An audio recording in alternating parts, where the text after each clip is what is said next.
Eu sou Bela Torquato, falando de Imbituba. Eu sou Isamara Carniato, falando de Curitiba. Esse é o Tato na Cidade, seu podcast sobre cidades, criatividade e o fazer manual.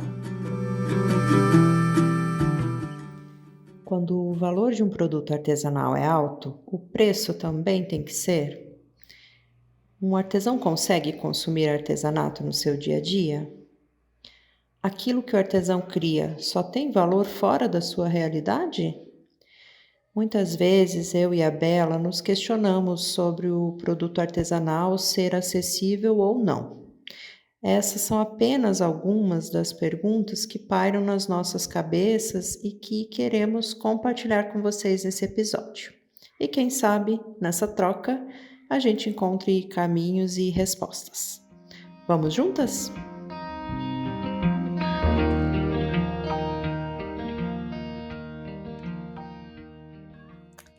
Bem-vindas, bem-vindo a todas e todos. Agora a gente quer lembrar vocês de que esse nosso conteúdo está disponível no YouTube, no Spotify e vários outros agregadores de podcast. Independentemente de qual você esteja usando, te convidamos a se inscrever nos nossos canais. Saber que vocês têm interesse nesse tipo de conteúdo é muito motivador para nós. Vamos começar, Isa? Vamos lá! Tudo bem?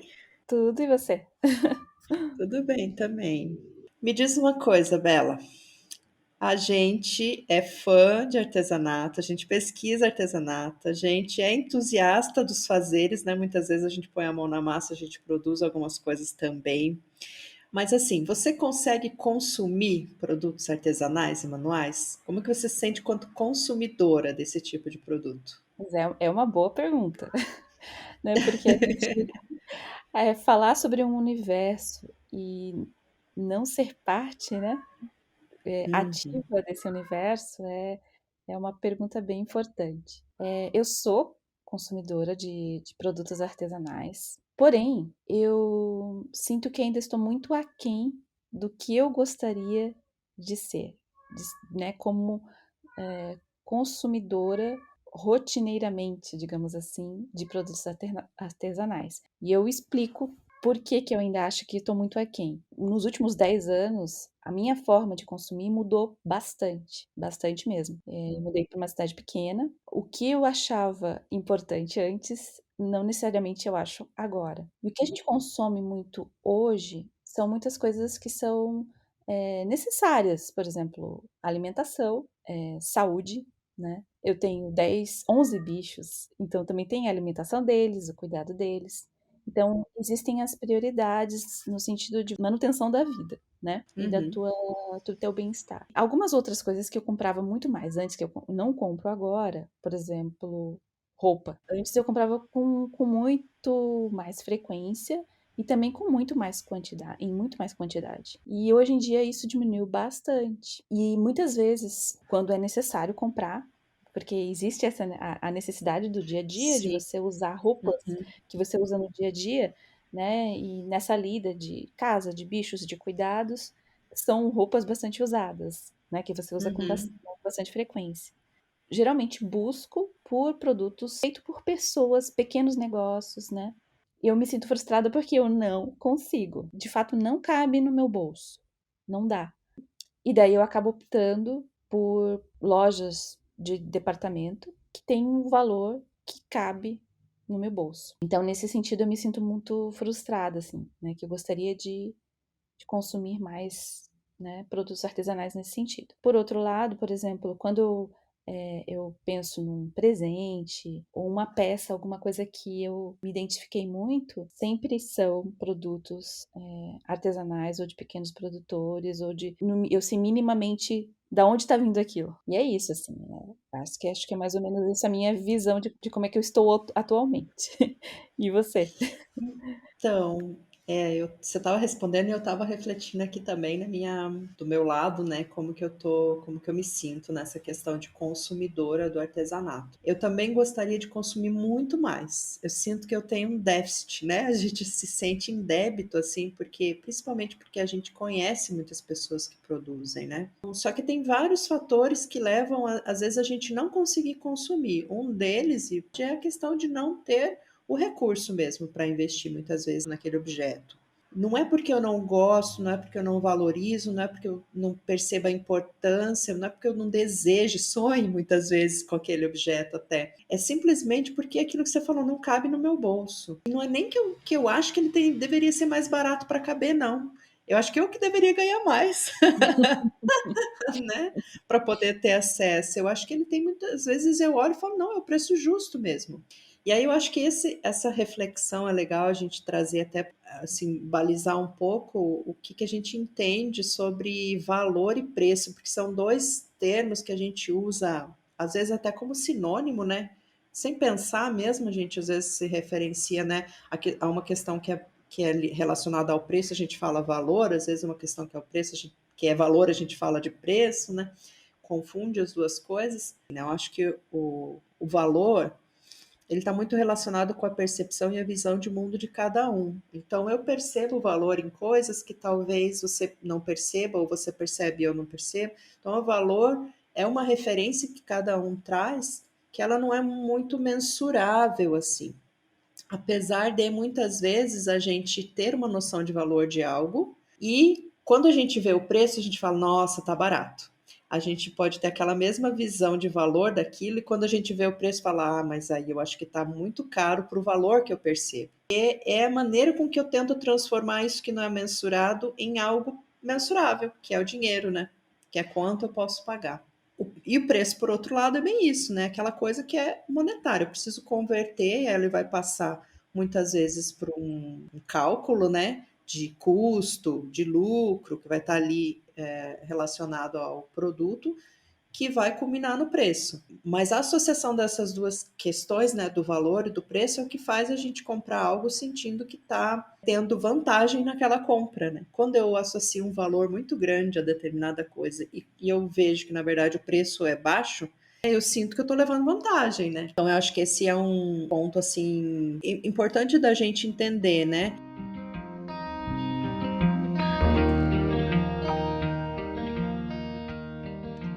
E daí tem um outro termo que a gente está usando aqui, que eu acho que é importante também deixar claro qual que é a nossa, com que significado, né, a gente está usando, que é a questão do acessível. Então, um produto ele pode ser caro ou barato para uma determinada pessoa, isso é uma visão que vai muito daquilo que eu entendo como acessível para mim, né? Então, é Uhum. caro ou barato diante do meu ponto de vista, é acessível para mim ou não diante do meu ponto de vista, da minha realidade, mas não é que aquilo não seja acessível para outros. E não estamos entrando aqui no mérito das questões de acessibilidade, que daí são outras, que de repente a gente faz um outro podcast lá para frente, né, sobre isso, Uhum. mas aqui a gente está falando bem simplesmente mesmo das questões de acesso no sentido de ter o dinheiro para comprar e de acesso no sentido de conhecimento, de saber que existe, né? De Uhum. poder ser uma opção.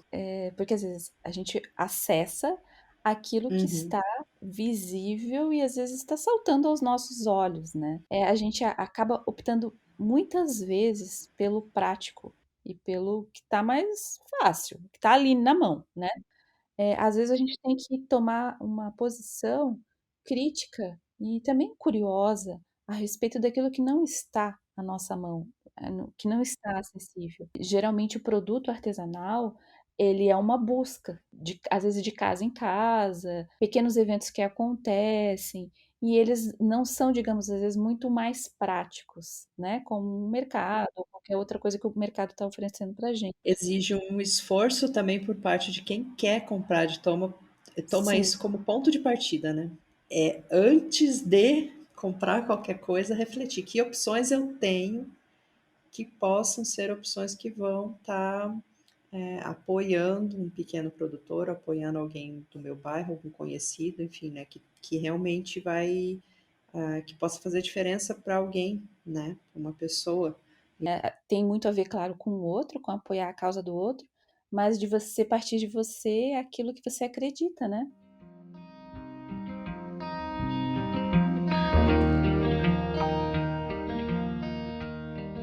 Será que a gente consegue responder essa pergunta, né? Qual que é o valor do artesanato? Partindo da ideia de valor que a gente comentou ali inicialmente, tem que entender que o artesanato, ele vai além da funcionalidade ou do objeto em si. Ele tem questões relacionadas ao artesanato que, em muitos casos, esse artesanato, ele também é um representante de uma identidade, de um lugar. Ele pode estar relacionado a uma determinada técnica tradicional, um material típico de um lugar, um tipo de uso, né, que é muito específico. Eu fiz uma vez uma oficina no Rio Grande do Sul e eu fiquei, é muito bom quando a gente faz trabalhos assim fora do nosso contexto, porque a gente aprende muito, né? E aí a moça trouxe um tecido lindo listrado assim, de algodão, para oficina de design, né, de criação de produto. Daí ela falou: eu trouxe aqui um tecido que é muito típico daqui, de mala de garupa.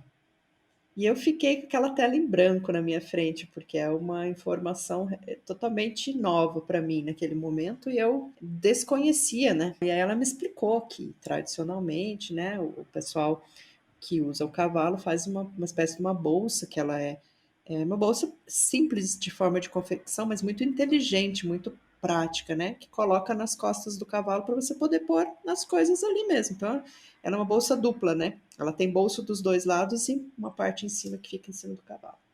Uhum.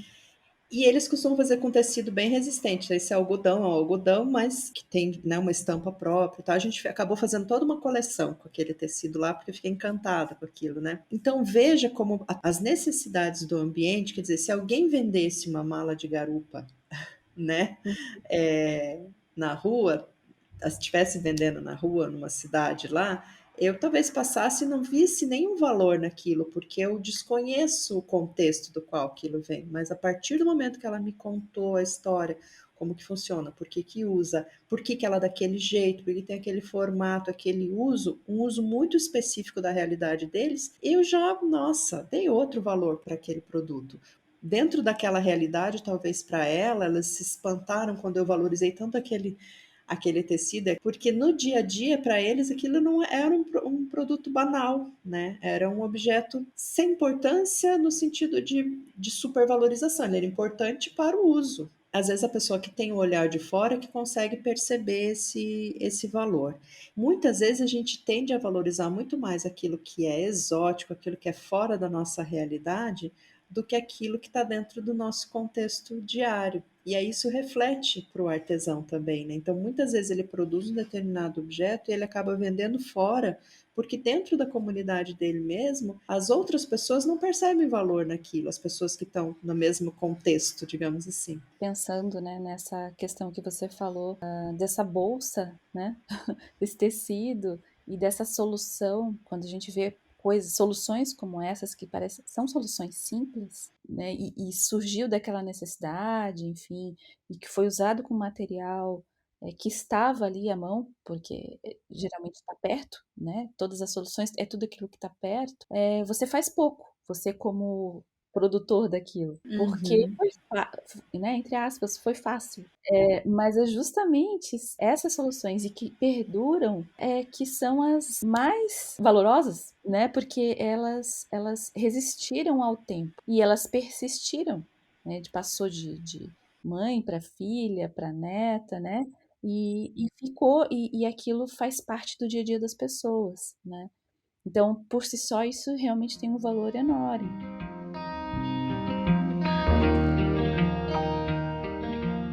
Até eu estava lendo um artigo da Nicole Tomasi. A coluna se chama Cultura Feito à Mão, da Casa Vogue. Então, tem várias matérias interessantes que ela coloca a respeito da cultura feito à mão. E daí ela estava falando sobre um dado mais recente do Sebrae, de que são 10 milhões de pessoas que trabalham no Brasil com artesanato. Muitas pessoas. E fora as pessoas que não, né, que você não estão mapeadas. Então pensa quantas pessoas no Brasil trabalham com artesanato. Então, e Uhum. é renda, né, de muitas Sim, famílias. Então, aí também você consegue mensurar qual o valor do artesanato, sim. né? Uhum. Então, Valor enquanto grupo produtivo, né? sim. Que sustentam famílias, que movimentam a economia local, né?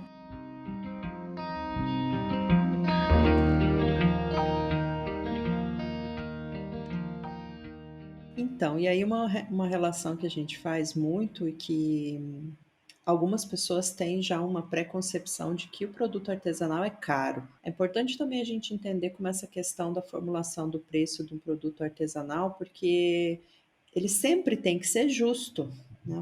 Remunerar a pessoa que confeccionou, a pessoa que trabalhou para fazer aquele objeto de forma justa, né? Dois pontos importantes que a gente tem que entender nesse processo. Um deles é que muitas vezes o artesão ele não tem acesso à matéria-prima, se ele usa produtos, né, se usa um determinado fio, uma lã, um tecido, parafina que seja, né, produtos industrializados, ele muitas vezes não tem acesso à compra direto da fábrica ou com preço em quantidade. E o custo da matéria-prima acaba sendo alto. E não tem muito como fugir isso. Aliás, existem formatos de compra coletiva e tal, mas nem sempre é acessível a todo mundo, né? Todo artesão. Então, isso influencia, impacta no preço final do produto, não tem como, porque aquele custo que ele teve com a matéria-prima não tem como competir com o custo que a indústria, do volume que a indústria compra, né? Consegue negociar muito mais esses custos. E a outra questão é do tempo, do próprio tempo de produção. Então, quanto muitas vezes na indústria você tem uma máquina que faz aquilo ali em segundos, o artesão, né, vai levar dias, várias horas de trabalho concentradas na produção daquilo. Então, esse tempo que é investido na produção, ele tem que ser remunerado. Aí, claro que existe o equilíbrio disso, né? E o posicionamento também que o artesão vai colocar, né? Então ele pode fazer escolhas, né, em termos de materiais, em termos de tipo de produto que ele vai fazer, para conseguir ter produtos mais caros ou mais baratos, enfim, né, para ter um mix de produtos ali que vai atender diferentes públicos. Mas isso é dentro do processo de design, digamos assim, do próprio produto, que ele vai pensar nessas alternativas para tentar baratear, por exemplo. A visão que eu acho que a gente precisa ter, ou talvez ajudar a conscientizar ou modificar de alguma forma as pessoas, não é que o artesão está tirando proveito, que eu acho que muitas vezes algumas pessoas pensam isso. Ah, ele é artesão, então ele está tirando proveito disso para cobrar caro no produto dele. Olha, desses anos todos assim que eu trabalho com esse pessoal, eu posso garantir para você que muito menos do que a indústria, você pode ter certeza. E tem outra questão também, né, tipo assim, tem o material, a matéria-prima que você compra, né? E também tem a matéria-prima que também já passou por um processo artesanal, né? Tipo um fio de lã, né? Que daí vem lá de toda a criação, né, do animal que vai fornecer aquela lã. Quer dizer que todo um processo mais Uhum, cuidado, pensado, tal, que também vai fazer com que aquele produto seja único, né? Pelo processo em si já, sim. né? Então, é óbvio, As fibras naturais, né? e até não. Então, pensar em todo esse processo, assim, é bem Sim. importante, né? Quando você vai olhar um produto artesanal.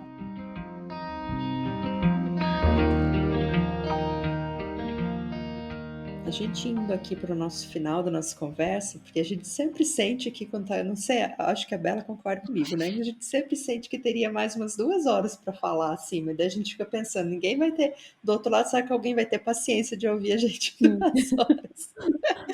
Vamos dividir a conversa aqui, senão ninguém vai aguentar até o fim. Mas indo para esse para assim, para uma tentativa de conclusão inconclusiva, Uhum. da nossa conversa, será que existe uma maneira da gente, será que é possível, né, equalizar essa questão, né, de ser mais, de tornar o artesanato mais acessível para um público maior, né? E será que esse caminho é baixar o preço do produto artesanal? Ou será que é aumentar a percepção de valor sobre ele, né? Acho que são questões assim que ficam pairando aqui na nossa cabeça e eu tenho uma opinião. assim, de que, na verdade, o buraco é mais embaixo, ou mais em cima, não sei, mas tá longe daqui da gente conseguir acessar, que é a questão da própria distribuição de renda do nosso país, né? A gente vive num país de muita desigualdade, então acaba que um produto que tem um preço um pouco mais alto, um pouquinho que aumenta esse preço, ele já elimina uma grande fatia de possíveis compradores. E por tudo aquilo que a gente falou antes, não é porque a pessoa às vezes não quer comprar, mas é porque realmente ela precisa caber no bolso, né? Precisa ser acessível. E aí isso torna o mercado para o produto artesanal muito mais difícil no Brasil, porque você é obrigado a vender para um grupo de pessoas que tem uma grande variedade de opções de produtos, porque todo mundo quer vender dentro daquele grupo, Uhum. né? Uma classe, todo mundo fala, eu vou vender para a classe A. Tem um monte de gente da classe B, C, D, que também gostaria de comprar e não tem acesso, porque muitas vezes o produto tem que ser caro mesmo. Uhum. Só que aí eu acho que não é uma questão do produto ser mais barato, é uma questão de que todo mundo deveria ganhar mais pessoas teriam acesso. Mas claro que daí é algo que foge à nossa possibilidade de mudar, quer dizer, não vamos entrar em questões políticas também, né? Mas Tem uma questão de sistêmica, que é o meio que a gente vive, o sistema que a gente vive, e que muitas coisas desse sistema é difícil você, como um indivíduo, assim, fazer uma grande revolução. O que que está à minha mão? O que que eu posso fazer? Porque, assim, uma vez você olhando aquele sistema, talvez não seja legal você considerar, putz, eu não vou fazer diferença.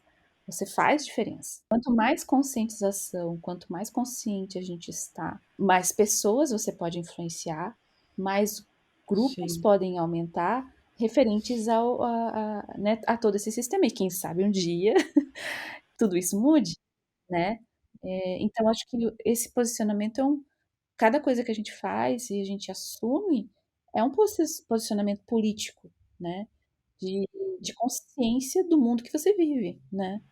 Então, nesse sentido, a gente pode fazer alguma coisa. com certeza. E aí são as escolhas pessoais, particulares, né, de cada um que vão refletir, né?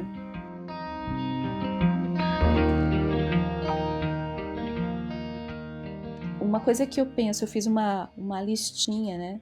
De repente, de algumas atitudes que a gente pode ter. Por exemplo, na prefeitura da nossa cidade. Geralmente, né, a produção artesanal, ela é feita um mapeamento na própria prefeitura, quem trabalha com artesanato ou com produtos artesanais na cidade. Então, questionar na prefeitura, onde estão essas pessoas? E outra coisa, perguntar se tem feiras, espaços. Essas pessoas elas ofertam o produto ou podem ofertar o produto. E se não tem, também questionar, né? Por quê? Por que que não tem? Se tem as pessoas. Outra coisa é se há divulgação desses produtores artesanais, né? Porque se você já teve a atitude de ir até a prefeitura e perguntar, então às vezes a divulgação ainda é falha. É importante fazer esse Aham. questionamento na prefeitura também, É né? a questão do próprio acesso que a gente comentou lá no começo, né? Se a informação não chega até a gente, se a gente não sabe que existe aquela pessoa produzindo, a gente não coloca aquilo como uma opção de escolha de compra, né? Sim, De consumo. inclusive existe algumas plataformas, tem uma plataforma da Rede Asta, uma iniciativa da Rede Asta, que se chama Pertinho de Casa, pertinhodecasa.com.br, que você pode ali procurar a tua cidade e ver as pessoas que se cadastraram, né, que está pertinho de casa. A ideia é Uhum. que também se busque essas plataformas, né, tem muitas iniciativas nesse sentido, de mapear e de tornar mais acessível essas informações para a gente, né? Outra coisa também é buscar nas associações, né, da sua cidade que tem essa causa e perguntar se eles têm alguma movimentação nesse sentido, se eles têm alguma feira, quando são essas feiras, frequentar as feiras e as ações culturais da sua cidade. Às vezes, assim, putz, eu não tenho grana, mas assim, você tá ciente de que existe e você olha, você prestigia, você divulga. Muitas vezes fica esvaziado, né? Eu frequento muitas feiras e elas são, assim, tem que ser persistente, porque Sim. às vezes não tem público. Não tem público que Uhum, consome aquilo, ou pelo menos que prestigia com sua presença, né. É por isso que todas essas uhum, pequenas atitudes são importantes, né. Outra forma também é buscar na tua vizinhança, no teu bairro, quem é que tá fazendo coisa em casa, que você pode ficar atenta quando você precisar. Então acho que essas são algumas formas de você mas procurar por tua iniciativa, né, e aí quando você precisar, você sabe uhum. onde tem, né.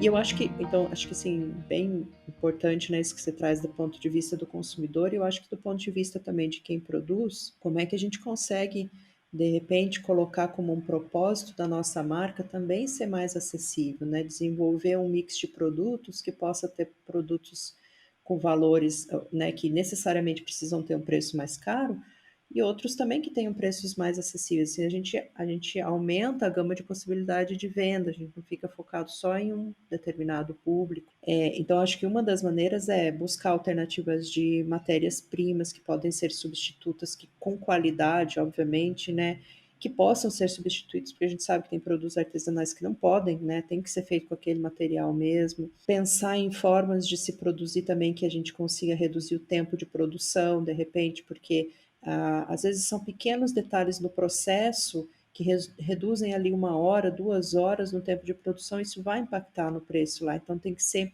estratégico também nesse posicionamento. Se eu quero que meu produto seja acessível a um maior número de pessoas, eu também tenho que pensar estrategicamente na produção dele, né? No processo de criação, de produção desse produto. E por outro lado, é a questão também de trazer todos os valores que estão embutidos naquilo. Para que a pessoa entenda aquele preço, ela tem que perceber o valor. E aí que vai da gente comunicar isso, né? Expor todo o processo que está envolvido naquilo, mas não só o processo, né, de produção mesmo, mas também no teu conhecimento, quanto você estudou, quanto está há gerações, o quanto isso ajuda a manter uma tradição, a identidade do lugar, todas essas questões que vão fazer com que o outro, com que o consumidor perceba aquele valor e aí ele vai investir o dinheiro dele, né? Ele vai ver que o preço que você está pedindo é uma oportunidade dele ter todo aquele valor que está por trás, né?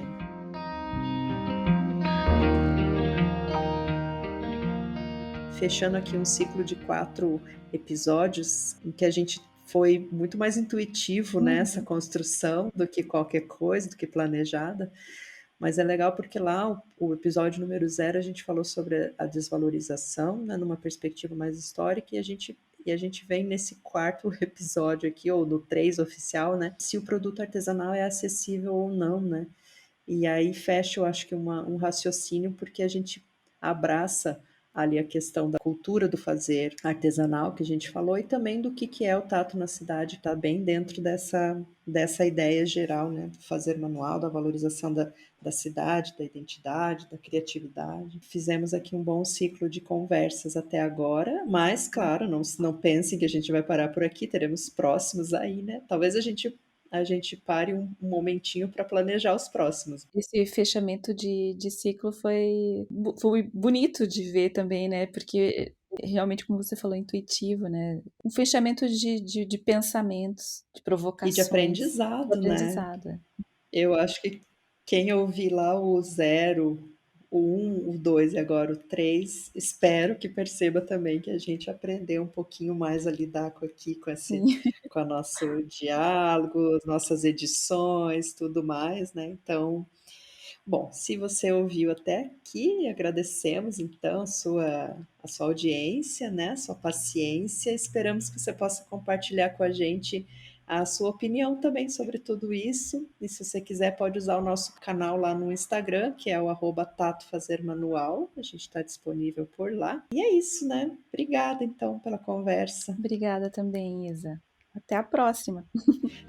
Até a próxima. Até mais, gente. Tchau. Tchau.